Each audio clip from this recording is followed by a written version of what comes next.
As a physio, my role is varied. In this setting, I predominantly assess and treat musculoskeletal conditions and sports injuries, varying between little old ladies who are deconditioned after having a fall through to elite level athletes for rehab post an ACL rupture. So there's quite a bit out there in the moment for research regarding young female athletes particularly. As females age from about 12 onwards, there starts to be an increase in the width of the pelvis. Along with that becomes quite a few issues around strength of the muscles of the supporting structures around the pelvis, which predisposes a lot of young female athletes to knee, hip and ankle issues. Young female athletes between 12 and 18 have quite a significant increase in proportions of knee ACL injuries. I've been playing Premier Women's football since I was 15. Played for New South Wales in schoolgirls and played nationals a bit like that. In 2015 I got selected to play to train with the Brisbane Roar in their train-on squad for the season. Over my footballing career I have incurred a couple of injuries. I had a stress fracture in my right foot. That was basically an injury from overwork, so I was doing football and athletics at the time. It took me about 2 years to recover from it. A lot of young athletes, for example, are playing multiple sports, which leads their bodies to going through a lot of loading. I've torn my MCL and my hamstring. I've done the ligaments in both of my ankles. I broke my wrist in 2 places in a game.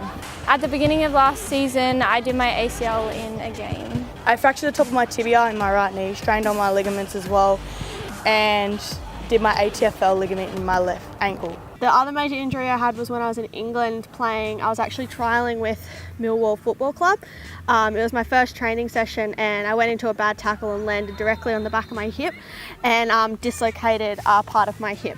I was actually trialling over there, and to actually stay over there for 6 months, ended up only being over there for a month because I got injured. I mean, that's just like a loss of an opportunity. When you feel like it's your time, it kind of sucks to have injuries like that. Yeah, my daughter's injury was a meniscal tear. It required surgery, and while you always hear about ACL injuries, ligament snaps and tears as being long-term injuries, this one proved to take a long time to recover.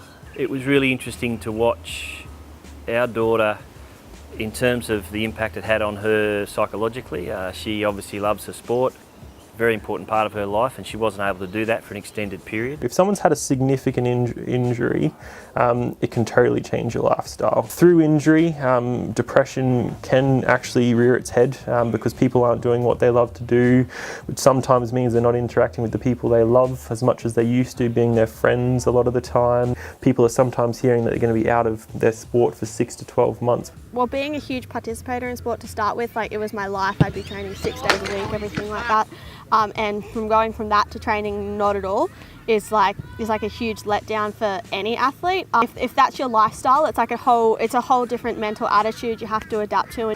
Then you get back to the point of return to sport where people do actually have a functional knee, for example, again, or a functional hip, but sometimes people's thoughts and perceptions around their injuries can actually be a barrier to them getting better because they don't have the self-confidence. So measures that can be taken to reduce the risk of injury, making sure that as a sports person that you have adequate strength and mobility to do the sport that you require.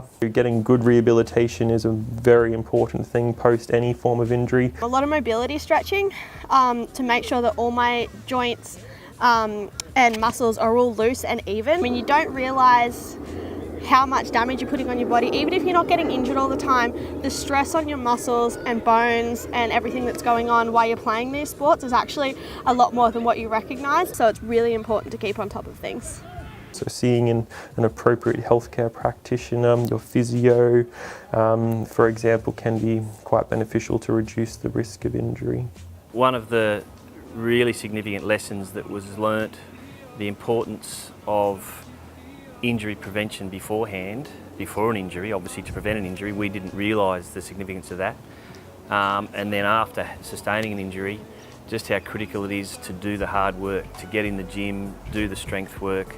You know, the opportunities the kids get during these years of high school are just so valuable.